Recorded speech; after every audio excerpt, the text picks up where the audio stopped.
మా అయ్య గొప్పోడు, మా అయ్య తెలంగాణ తెచ్చిన మొగోడు మొనగాడు బరాబర్ చెప్పుకుంటా. భీమవరం పుల్లోడు మనకు నీతులు చెప్తున్నాడు. అరే ఆంధ్ర అంటే మరి ఆంధ్ర వాళ్ళ ఓట్లు కావాలి, ఆంధ్ర వాళ్ళ చుట్టూ తిరగాలి. కానీ మళ్ళీ ఆంధ్రాని మాత్రం నేను పోయి చదువుకుంటే నీకు నచ్చినది, నీకేం బాధ అవుతుంది నాకు అర్థం కాదు. ఇంకొక మాట నాకు అర్థమే కాదు. ఇప్పుడు ఇక్కడ ఉన్నారు మీరు, ఇంతమంది ఉన్నారు, చాలామంది పిల్లలు మన హైదరాబాద్కి వెళ్ళి మన తెలుగు రాష్ట్రాలకు వెళ్ళి చాలామంది చదువు కోసమో ఉద్యోగం కోసమో వేరే దేశాలకు పోతారు.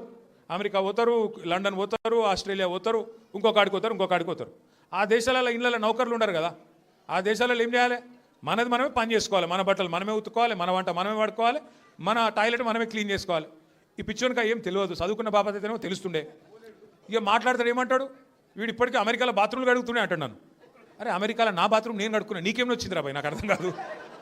అమెరికాలో ఎవరిది వాళ్ళు చూసుకుంటారు, పని చేసుకుంటే కూడా తప్పేనా? ఎవరి ఇళ్ళలో వాళ్ళు బాసాన్లు తోముకుంటే తప్ప, ఎవరి ఇళ్ళలో వాళ్ళు బట్టలు చూసుకుంటే తప్ప అంటే మరి మా ఆడపిల్లలు మీరందరూ ఉన్నారు, ఇంటి పని అంతా మీరే చేస్తారు, మరి ఇంటి పని మొత్తం మీరు చేస్తే తప్ప అది? అట్లా మేము కూడా చదువుకున్నప్పుడు అమెరికాలో ఇంట్లో ఎవడుంటాడు మరి? ఎవరి పనాలు చేసుకోవాలి, ఎవరి గిన్నెలాలు దోముకోవాలి, ఎవరి బట్టలాలు ఉతుక్కోవాలి, ఎవరి టాయిలెట్లు క్లీన్ చేసుకోవాలి, తప్పేమున్నది అలా? దాన్ని పట్టుకొని టాయిలెట్లు క్లీన్ చేసేటోడు నీ లెక్క సంచులు మోయలే, నీ లెక్క దొంగ పనులు అయితే నేను చేయలే. ఇంకొక మాట ఏమంటాడు, నేనట మా అయ్య పేరు చెప్పుకొని బతుకుతున్నా అంట. అవు మా అయ్య గొప్పోడు, మా అయ్య తెలంగాణ తెచ్చిన మొగోడు మొనగాడు బరాబర్ చెప్పుకుంటా. తప్పేమున్నది? మా అయ్య పేరు నేను కాకపోతే ఎవడు చెప్పుకుంటాడు, నాకు అర్థం కాదు. మా అయ్య మొగోడు మొనగాడు తెలంగాణ తెచ్చినోడు బరాబర్ చెప్తా. మరి నేనేమంటున్నా, నువ్వు సకట్ పనులు చేస్తే నీ పిల్లలు కూడా నీ పేరు చెప్పుకుంటారు. నువ్వు లుచ్చ పనులు చేసినావు అనుకో, నీ మన్మడు కూడా నీ పేరు చెప్పుడే గాలంగా మన్మని అని చెప్పుకోడు. మంచి పనులు చేయి నీ పేరు కూడా చెప్పుకుంటారు. నీలాగా దొంగలకు సద్దులు కట్టుడు, బ్యాగులు మోసుడు, వాళ్ళ సంకల నాకుడు, ఢిల్లీకి పేమెంట్ కోటాలో పైసలు చంచుడు, గవి మాతో కావు.